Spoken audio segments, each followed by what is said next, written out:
It was supposed to be a quick walk home. The clouds had opened up minutes before the final bell, and by the time I stepped outside, the rain was already soaking through my hoodie. But I didn't run. I kept my head down, hoping no one would notice me. That was my mistake. That was when they caught me, 3 of them sneering like wolves finding a lone rabbit. They shoved, punched, laughed. And then came the worst part. Someone forced my head down and shoved my face into the cold, wet mud. "You belong down here, freak," one of them spat. The earth filled my mouth, and their laughter drowned out the storm. My name is Haley Tran, and I'm 17 years old. I live in a small, suffocating town where school feels more like a daily battlefield than a place to learn. I've never been one of them. I wear my hair natural, keep to myself, and my clothes. Let's just say thrift stores and hand-me-downs don't exactly buy popularity. But that's never been my goal.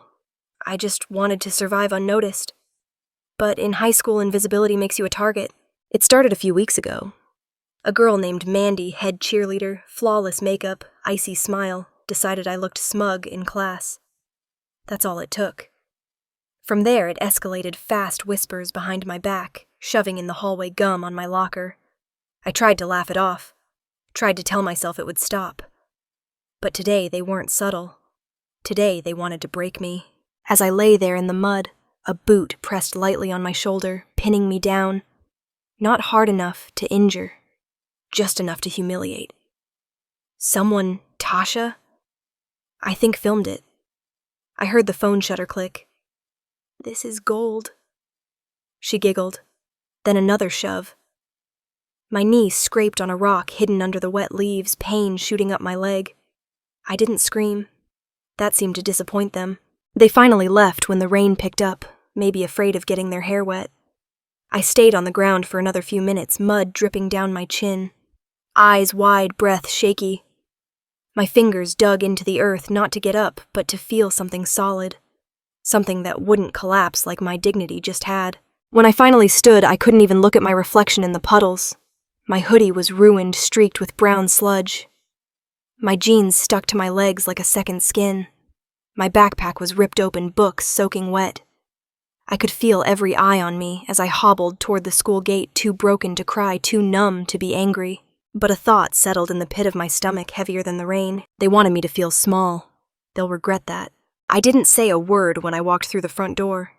Just slipped off my ruined sneakers, left them by the mat, and tried to make it to the stairs without being seen. But of course, luck wasn't on my side. "What happened to you?" Mom's voice snapped from the kitchen. I froze. She walked in, drying her hands on a dish towel, her eyes widening at the sight of me. Her gaze flicked to the mud-stained clothes, the scrapes on my face, the torn backpack. But her expression didn't soften. "Did you get into a fight again?" she asked. Again I whispered, stunned. "You're always coming home with some story, Haley. What did you do this time? Start mouthing off to someone." I stood there, dripping onto the tile throat tight. "I didn't." She raised a hand. "I'm tired of it, Haley. You're 17, not 7. You can't keep dragging this drama into our house. I've got enough stress already." I couldn't believe it. I just wanted her to see me, to notice that something was really wrong, that I was hurting. But all she saw was trouble. "I didn't fight anyone," I managed to say, though my voice was shaking. "They jumped me. In the rain. Behind the gym. And you just let them?" she asked, folding her arms. "You didn't report it to a teacher." They were laughing while they shoved my face into the mud. I said louder now. "They called me a freak. I couldn't even breathe." Mom's mouth flattened into a line. "Enough." She turned away. "Clean yourself up. And if you get detention over this, you're grounded." That was it. No hug, no bandage, no questions. Upstairs, I locked my bedroom door and peeled off my soaked clothes. I stood in the mirror, looking at my raw knees, the bruise forming on my cheekbone, the mud still crusted in my eyelashes. I looked like a ghost. A pathetic, dirty ghost. I stepped into the shower, but the hot water burned where the skin had scraped off. I crouched under the stream arms wrapped around my legs and let the tears fall silently, finally away from anyone's judgment. Lying in bed that night, I didn't sleep. I stared at the ceiling, playing the moment over and over. Their faces, their laughter. The way Tasha had filmed it like it was just another funny TikTok. The worst part wasn't the mud. It was how small they made me feel. Like I didn't matter. But something was changing. The pain was turning into something sharper, colder. Not rage, not yet.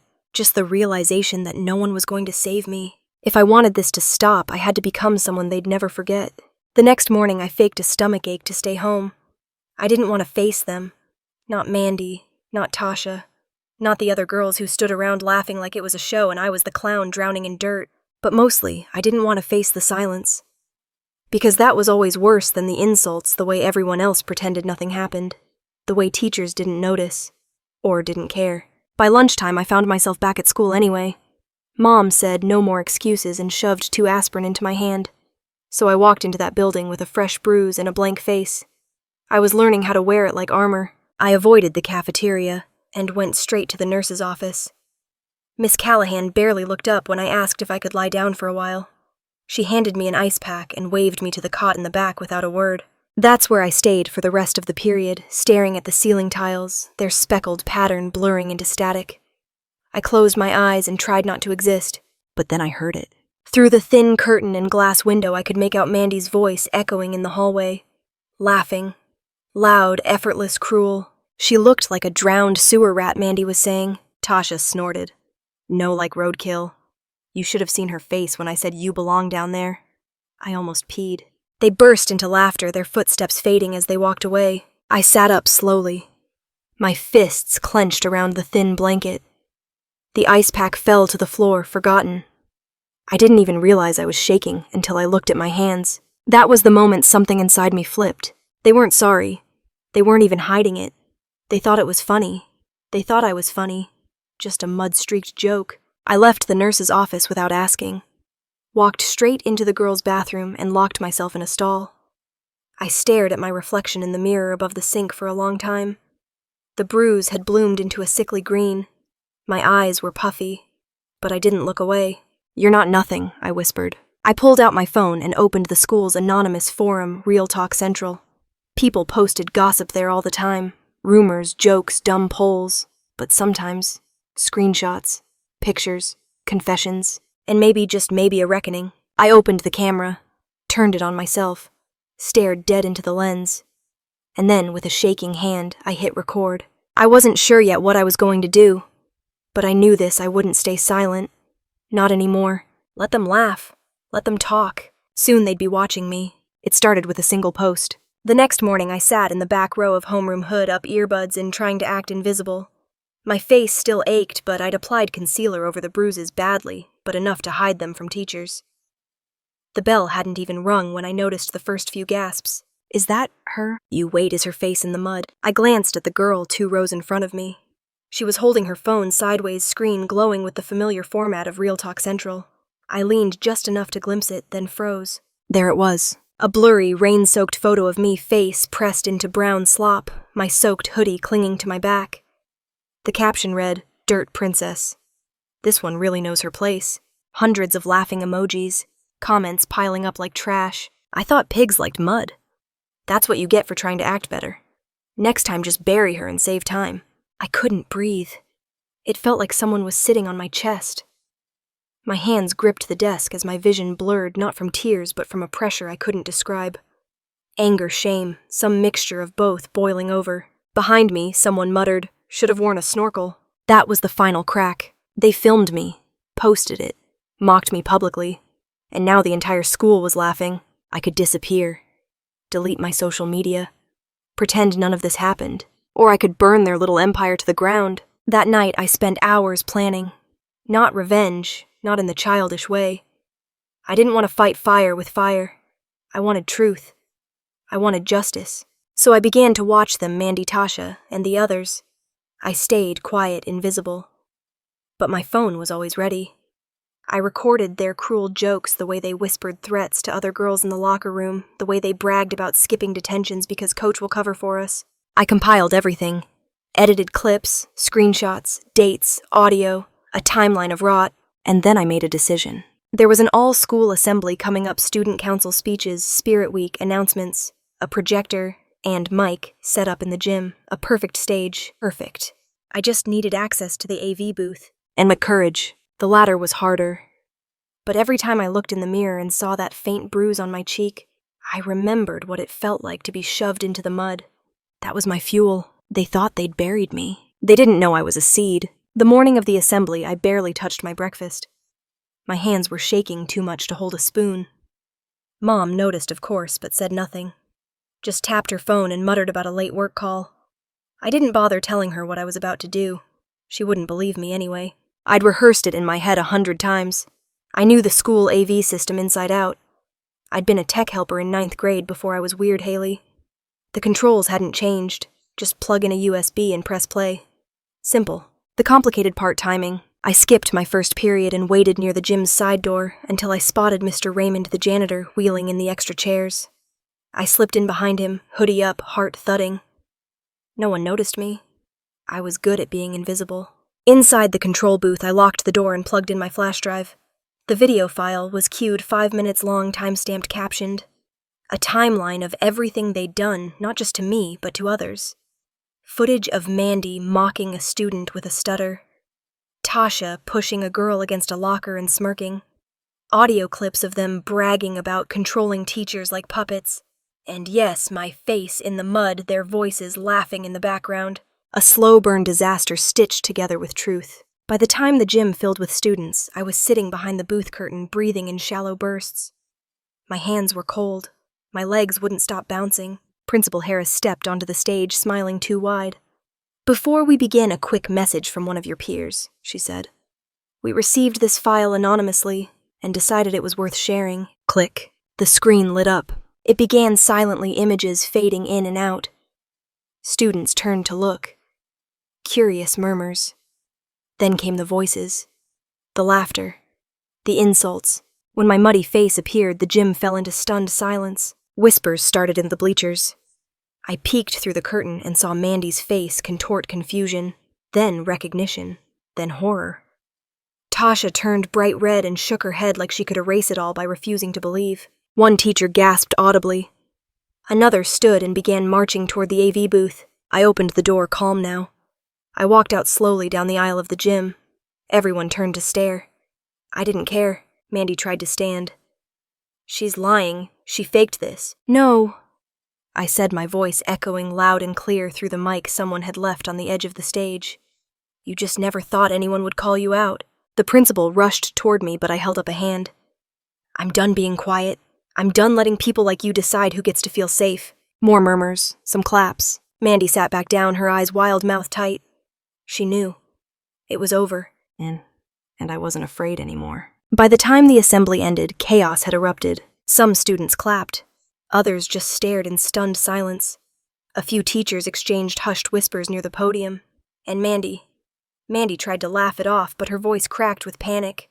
I watched her crumble in real time. Principal Harris ushered me out of the gym and into her office. I expected punishment, detention, suspension, maybe worse. But when she closed the door and sat across from me, her face was unreadable. "Where did you get that footage, Haley?" "I recorded it," I said simply. "I collected everything, because no one was listening." She didn't say anything for a long moment. Then she sighed deeply. "I wish you had come to me first," she muttered, almost more to herself than to me. "But I saw what they did." "I tried," I said. "People look away. They always look away." Her eyes met mine, and for once, I didn't see authority. I saw understanding. Maybe even guilt. "Let me handle this," she finally said. "But I need your help filing an official report. Can you do that?" I nodded. That afternoon was a blur. Meetings with the vice principal. Paperwork. Statements. They pulled Mandy and her friends out of class. I didn't see them again that day, but word traveled fast. Suspension. Possibly expulsion, depending on the investigation. And the video? It didn't just stay in the school. Someone had recorded it with their phone during the assembly and posted it online. Within hours, it had spread, shared across local student groups, TikTok, even Instagram. The comments exploded. Finally, someone exposing them. She's braver than anyone in that school. That mud moment was brutal and so real. Suddenly, I wasn't invisible. People stopped me in the halls. Not everyone spoke, but their eyes met mine. No more whispers. No more laughs behind my back. Some nodded, some smiled. Some even said thank you. Even the nurse, Miss Callahan, pulled me aside and said quietly, "I should have paid more attention. I'm sorry." But the biggest change wasn't around me. It was in me. I stood taller, spoke louder. I joined the school's peer support group. I helped others come forward, girls who'd been mocked boys, who'd been shoved, anyone who thought silence was their only option. Mandy and Tasha never apologized, but that no longer mattered. They didn't own my story anymore. I did. One afternoon, I sat beneath the old oak behind school, the same tree I used to cry under. I opened my notebook and began to write, not for an assignment, but for myself. My story wasn't over. It was just beginning. What happened to me was cruel, humiliating, and unforgettable.